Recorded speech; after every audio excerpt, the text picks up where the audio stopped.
उस व्यक्ति को ये समाज अपनी स्वीकृति देगा, और जो समाज के बने बनाए घर बहुजन समाज पार्टी को नुकसान पहुंचाने का काम करेगा, उसको समाज कभी अपनी जिम्मेवारी नहीं देगा। मैं बहुत कड़वी बात आपको बता रहा हूँ, ये बहुत दार्शनिक बात है, और एक दिन मेरी इस वीडियो को देख करके लोग मानेंगे कि ये बात आज से इतने दिन पहले जयप्रकाश ने कही थी। भाई इस काम को आगे बढ़ाते हैं, मैं उनका भी साथ देने के लिए तैयार हूँ। चंद्रशेखर भाई बढ़ाते हैं, उनका भी देने के लिए तैयार हूँ। कोई तीसरा कहता है कि मैं चलाऊंगा, उसका भी तैयार हूँ।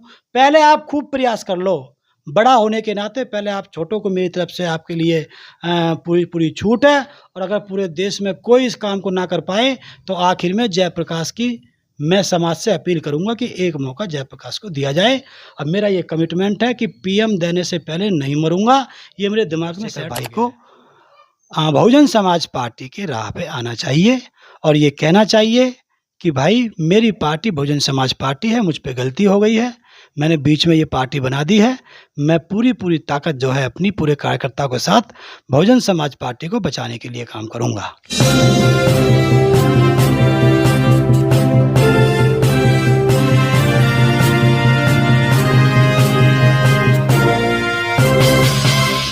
नमस्कार, मैं ऋतिक रोशन स्वागत करता हूं आप सबका अपने चैनल प्रज्ञा टाइम्स में। और आज मेरे साथ बहुजन समाज पार्टी के पूर्व राष्ट्रीय उपाध्यक्ष जयप्रकाश सिंह जी मौजूद हैं।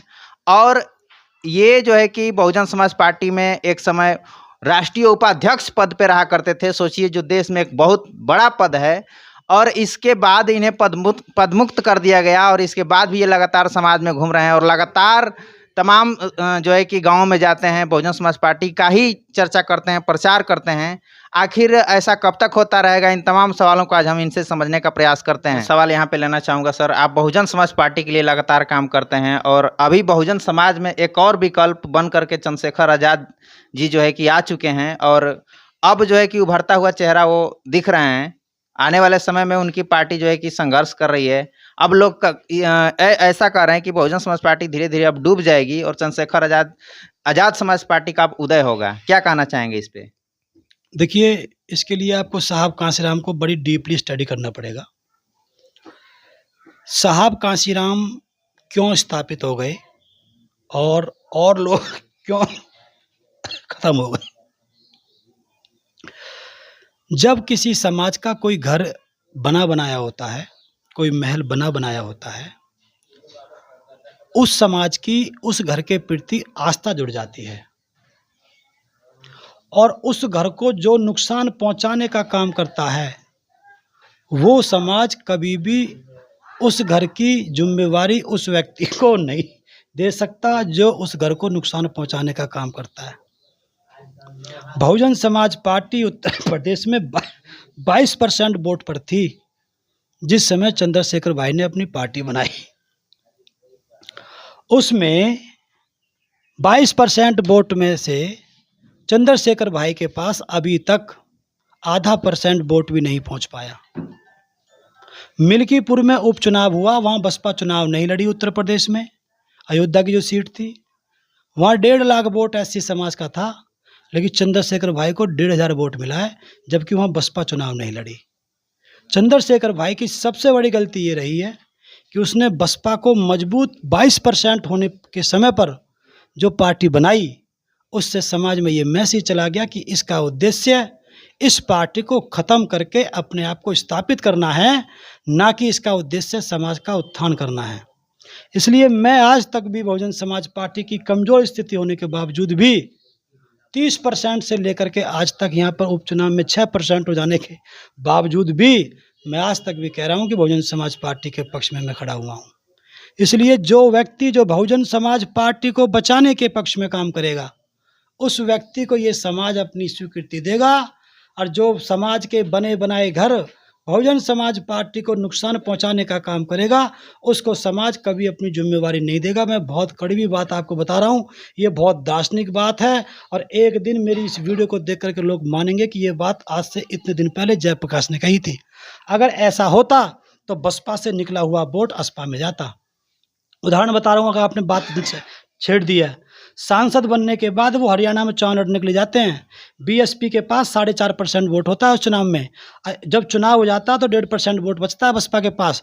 3% वोट बीएसपी से निकल गया, लेकिन चंद्रशेखर के पास में नहीं गया, केवल 17,000 वोट मिला।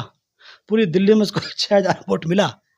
इसलिए ये एक तथ्य है, कभी इनको हम कैडर पे हम बताया करते हैं अपने उस पर। इसलिए घबराने की जरूरत नहीं है। ये सिर्फ उदित राज, पासवान, अठावले, बीपी मौर्य, संगप्रिय गौतम, खापर्डे, ऐसे लोग जो सांसद मंत्री तक पहुंचते थे बहुत जल्दी कूद कूद करके, ऐसे तो ये बन सकते हैं, लेकिन समाज को कांशीराम की तलाश जारी रहेगी। कांशीराम साहब के सांचे में फिट होने के लिए बहुत लंबे समय तक तपस्या करनी पड़ती है, उसका विश्वास जीतना पड़ता है। मुझको 22 साल हो गई इस एग्ज़ाम को देते हुए, इसलिए घबराने की जरूरत नहीं है। ऐसे बुलबुले कितने आए और कितने चले गए। और मैं तो आखिर में ये कहता हूँ, अगर समाज ये कहता है कि वो सही है और वो अच्छे निर्णय लेता है, समाज हित में काम करता है, समाज उसका साथ देता है, तो मैं तो उसका भी साथ देने के लिए तैयार हूँ। आकाश भाई इस काम को आगे बढ़ाते हैं, मैं उनका भी साथ देने के लिए तैयार हूँ। चंद्रशेखर भाई बढ़ाते हैं, मैं उनका भी देने को तैयार हूँ।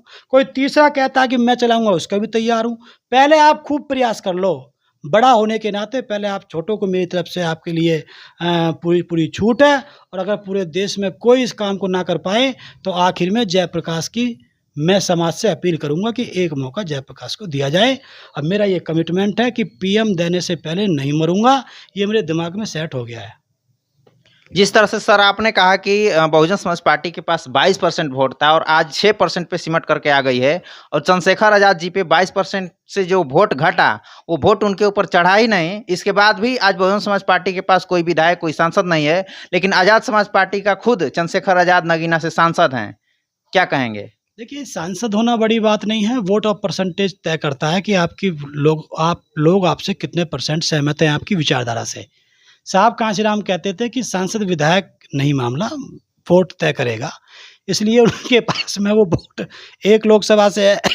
अभी उनके पास समय है, अगर वो वोट को इकट्ठा कर पाते हैं। अभी चुनाव आ रहा है हरियाणा, इसका आपके बिहार का, मुझे जिस पूरी जानकारी मिल रही है कोई वोट नहीं मिल रहा उनको। वो प्रयास कर रहे हैं मैं किसी गठबंधन में चला जाऊँ, तो घूमता रहो भाई। तो अभी ये चुनाव तय करेगा, और बिहार के चुनाव उसने हरियाणा के चुनाव ने तय कर दिया। यूपी का 27 का चुनाव बचा है, उसमें वो प्रूफ करे। अगर वो प्रूफ कर पाते हैं कि समाज का विश्वास मेरे ऊपर है, उनके ऊपर है, तो वोट तय करेगा ना। अब वोट अगर नहीं चढ़ पाया तो 27 में ख़त्म। अब वोट चढ़ गया तो देखा जाएगा उस समय क्या होगा, फिर समाज क्या तय करेगा, उसके लिए हम तैयार हैं। इसलिए अभी वोट होने दो, वोट से चलेगा पता कि उससे लोग कितने परसेंट सहमत हैं। हाँ, हुलट से देखने के लिए तो लोग पता नहीं कौन से हीरो को तुम बुला लो, किसी को उसको बुला लो, वीडियो इकट्ठी आती, लेकिन वोट तो नहीं मिलता। अब आप देखिए ना, पता नहीं कहाँ की बात है कि अभी यहाँ पर वो हेलीकॉप्टर से आए थे पिछली बार, वहाँ 150 वोट मिला है, जबकि लोग वहाँ 20,000 थे, है नहीं। तो ऐसा भी है। अब तो ऐसे बहुत बड़े चेहरे हैं हमारे, कौन से अम्बेडकर जी हैं, वो अम्बेडकर वहाँ वाले जो राजरत्नम अम्बेडकर, इतना बड़ा चेहरा है, लेकिन वोट मिले उनको 250। तो वोट एक विधानसभा में वोट अलग चीज़ है, और समर्थन आपका वैसा देखना पालना अलग चीज़ है।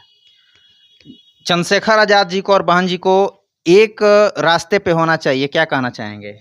अच्छी बात है, ऐसा हो जाए। समाज चाहता है कि वे दोनों मिलकर के चलें, और दोनों नहीं, एक रास्ते पे नहीं, चंद्रशेखर भाई को बहन जी के रास्ते पे आना चाहिए। बहन जी क्यों आएंगी? बहन जी बड़ी नेता है, बहन जी स्थापित नेता है। तो ये शब्द नहीं जमेंगे, शब्द ये जमेंगे कि चंद्रशेखर भाई को बहुजन समाज पार्टी के राह पे आना चाहिए, और ये कहना चाहिए कि भाई मेरी पार्टी बहुजन समाज पार्टी है, मुझ पे गलती हो गई है, मैंने बीच में ये पार्टी बना दी है, मैं पूरी ताकत जो है अपनी पूरे कार्यकर्ताओं के साथ बहुजन समाज पार्टी को बचाने के लिए काम करूंगा। चंद्रशेखर आजाद जी लगातार आरोप लगाते रहते हैं बहन जी पे कि बहन जी हमको पार्टी में शामिल ही नहीं करती हैं, करना ही नहीं चाहती हैं, ताकि हमें इसमें बड़ा नेता बनाना पड़ेगा। क्योंकि वो जाना नहीं चाहते, वो इसलिए चिल्लाते हैं। कानून में एक तरीका होता है, एक्ट और एक इंटेंशन, एक काम करना और एक सोच। आपकी सोच ठीक नहीं है, काम आप दिखावा कर रहे हैं, तो फिर आप वो काम करना नहीं चाहते, ऊपरली मन से आप बोलते हो।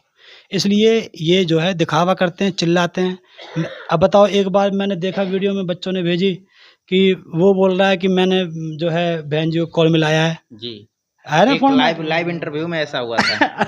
और उन्होंने कहा क्या नाम है वो, मेवालाल जी ने कहा कि मेरे पास कोई कॉल नहीं आई, तो रिकॉर्ड दिखाओ कौन सा नंबर मिलाया आपने। तो ये बालकपन जो क्या बोलते हैं, बालकपने की जो ये हरकतें हैं, इससे समाज में उनके प्रति नेगेटिविटी फैलती है कि इसमें बचपना है।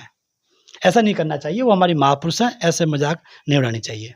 जी तो आपने देखा जयप्रकाश जी को और चंद्रशेखर आजाद जी पे बातें हुई, इनके ऊपर बातें हुई, ये बातें आपको कैसी लगती हैं? आप इस वीडियो को ज़्यादा से ज़्यादा लोगों तक शेयर करके पहुंचाएं और लोगों को जागरूक करें, सही दिशा कौन सा है, कौन सी पार्टी सही है। तो आप सब विचार करें और इस वीडियो को ज़्यादा से ज़्यादा शेयर करें, इस वीडियो को लाइक करें, कमेंट करें। धन्यवाद। नमस्कार, मैं प्रज्ञा टाइम्स चैनल से ऋतिक रोशन आप सभी से निवेदन करना चाहता हूं कि यदि आप बहुजन पत्रकारिता में प्रज्ञा टाइम्स चैनल को मदद करना चाहते हैं तो आप हमें मदद कर सकते हैं। हमारा फ़ोन पे गूगल पे नंबर है 9934240303। इस पे आप पेटीएम भी कर सकते हैं। आपका एक एक पैसा बहुजन मिशन के काम आएगा, बहुजन पत्रकारिता के काम आएगा। देश भर में जहाँ भी बहुजनों के ऊपर अत्याचार होता है वहाँ हम जाएंगे और उनकी आवाज़ को उठाने का काम करेंगे। तो आप बहुजन पत्रकारिता को आगे बढ़ाने में हमारी मदद करें, हमें आर्थिक सहायता करें। धन्यवाद।